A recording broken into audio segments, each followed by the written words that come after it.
Welcome back. Summer scams are heating up, and you don't want to be the next person to fall victim. Here with tips on detecting summer scams and how to avoid them from AARP Fraud Watch Network is Amy Nofziger. How are you? Hi. Thanks for having me back. I've got to tell you, I think that I've had attempts at some of these scams. Oh, I'm sure you have. Yes. The weird text message. Oh, this is the #1 scam right now. I want everyone to listen to this. People are losing millions of dollars. So it's where you'll get a text message that's seemingly from the wrong number. But because we're all so busy, it says, hey, you come in the barbecue tonight. Right. And you think, did I get an invitation to a barbecue? So you write back, sorry, wrong number. And then the conversation ensues and the scammer starts to become friendly.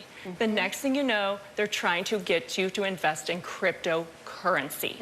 People are losing millions of dollars to these scams. Okay. So bottom line, never invest with anybody that sends you a text message or honestly anybody you meet on social media. I know it sounds crazy, but it's happening every single day. Yep. Yeah, I just want to know about the barbecue. I know. Well, one of the things that's really interesting with this is they'll even say, hey, Dr. Smith, Scruffy's sick. Can he get into your office today? And because we're nice people, and I certainly love dogs, you're going to write back and you're going to say, oh, no, you have the wrong number, and I hope Scruffy's okay. Okay, That's again how the Not friendship me, starts. cold dead heart. Block contact. Poor Delete. Scruffy. Poor Scruffy. What about vacation rentals? I listened to an entire podcast on this. It's amazing. Yeah, so the scammers are taking advantage of all of these legitimate sites like Airbnb and their popularity. So they're taking fake photos and putting them on social media to advertise these home rentals. Usually they'll have the prices just a little bit less to entice you, to pull you into this. And they always want payment in a non-traditional form of payment, like Venmo, Cash App, or Zelle, or they'll even direct you to a crypto ATM machine. And not a lot of people are familiar with crypto ATM machines, but there's about 45,000 of them right now in the country. Okay. Right, so they're everywhere. So bottom line, if you're looking for a vacation rental, go to the legitimate websites and always stay on the platform. If they want you to go off platform for payment, it's a huge red flag. And if you can, always pay by a credit card. What about renting a card? Also a scam minefield now? Absolutely, right. The scammers will find any way to steal from you. So, you know, who doesn't want a road trip this summer? So people are looking for car rentals. And because they want the best price, they'll go online and they'll do cheap car rentals. And they'll find a legitimate looking website. And it'll usually have a phone number that says call for the best deals. So when you call, you get connected to the scammer. And they'll say, hey, we're running a promotion right now with Amex or Visa. We'll give you 20% off if you pay today. But they want you to go to the store and buy a prepaid Visa or Amex gift card and give the numbers to them. Once you give the numbers, your money is gone and you have no car. That is as shady as it gets. That even sounds shady. It is, and the problem is a lot of people who get hooked up in this scam, they get to their destination. And they don't have a car. And they don't have a car. It's Hertz, but it's spelled H-U-R-T-Z. Yes, but that's really smart, as you always want to look at the URL. So it's like if you want to rent from Hertz, you know, go directly to their website, but check the URL, because a lot of scammers will have misspellings in there, but you're just not paying attention, so you're so busy that you might be connected with the scammer. All right, we're going to take a break, but Amy's going to tell us how to avoid more summer scams when we return. Stick around. We are back with Amy Nofziger, who's helping us avoid scams this summer. What are other scams that we should watch out for? Well, concerts, right? It's certainly on my summer of fun bucket list to see all these shows, and scammers know it. So they're taking the hot ticket items and they're putting them on social media.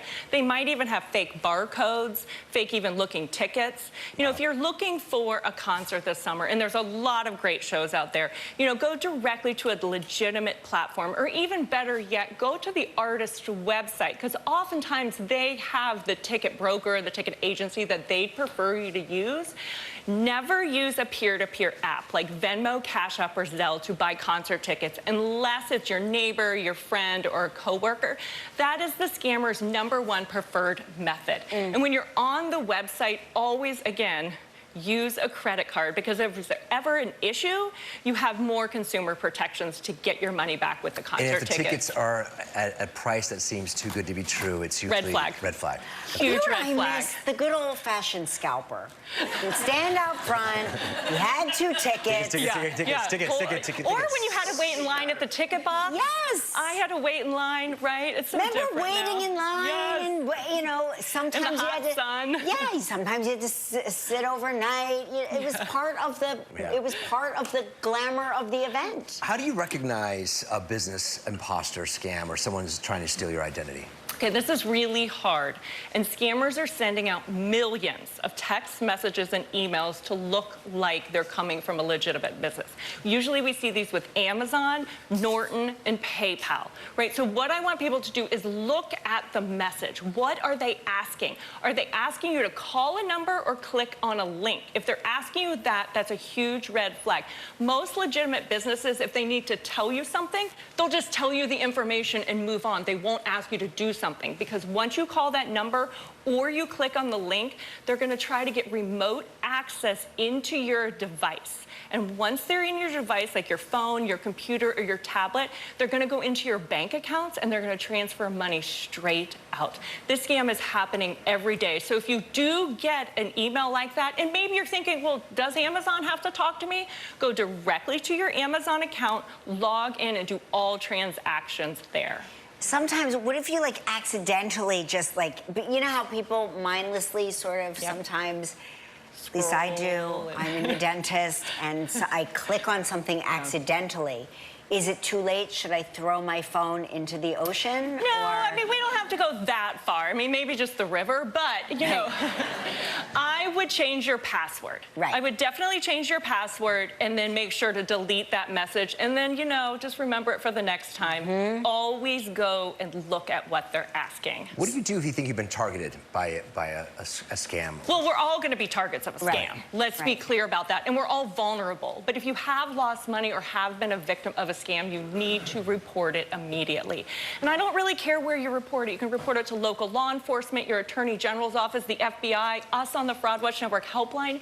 You're gonna need support and advice and guidance to move on this journey. Because people don't report it because they're embarrassed? They're embarrassed. They're embarrassed and they're ashamed, and they shouldn't be. You were a victim of a crime, and you need to tell law enforcement. Thank you so much. This is great advice. For more information, how to stay protected from scams, visit our website, livewithkellyandmark.com.